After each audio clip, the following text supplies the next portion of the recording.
I have resigned already. I have done it a week ago, but I have kept quiet about it because I didn't want to make any unusual disturbance. My resigning maybe is not that important to some people. So When? Specifically when? the date is January 14.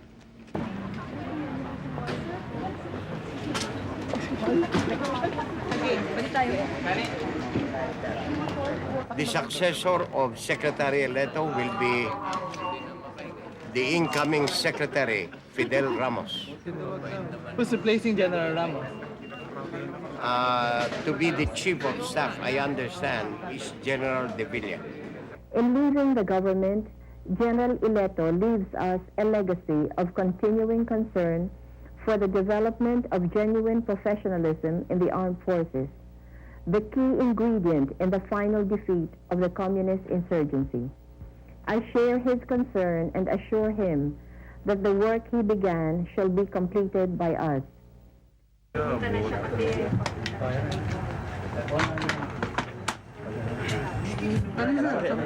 Marami ka trabaho. Nauna yan lahat? Nauna lahat? Salamat. Maraming trabaho dyan. Tama yan. Maraming trabaho.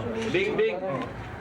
As I step into the shoes of my eminent predecessor as Secretary of National Defense, and knowing my own limitations, I do realize how hard it is an act to follow.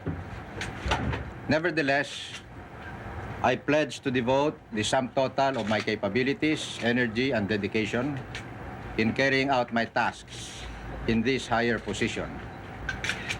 I have always considered Secretary Rafael Ileto as my mentor, my elder brother, my friend, and my superior. And I am deeply honored to have been chosen to replace him. For its part, the rest of the cabinet will give. The Department of Agrarian Reform has been given the facilities and the support for the great task that lies before us. We have increased its budget almost fourfold. We have increased its plantilla from 9,000 to 14,000. We have given the DAR its own quarters and increased its mobility. For its part, the rest of the cabinet will give DAR the fullest support and encouragement. Outside the palace, the demonstrators paraded effigies of those they regard as their enemies.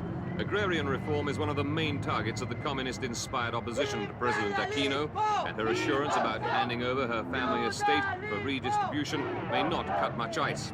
Exactly what they feel was demonstrated as the effigies of Aquino and her American supporters were burnt.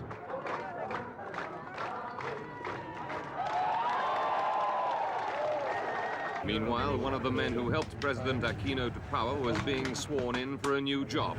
General Fidel Ramos was appointed Minister of Defense to replace General Rafael Ileto. Ramos spoke about his hopes for the future. As I step into the shoes of my eminent predecessor as Secretary of National Defense, and knowing my own limitations, I do realize how hard it is an act to follow. Nevertheless, I pledge to devote the sum total of my capabilities, energy, and dedication in carrying out my tasks in this higher position.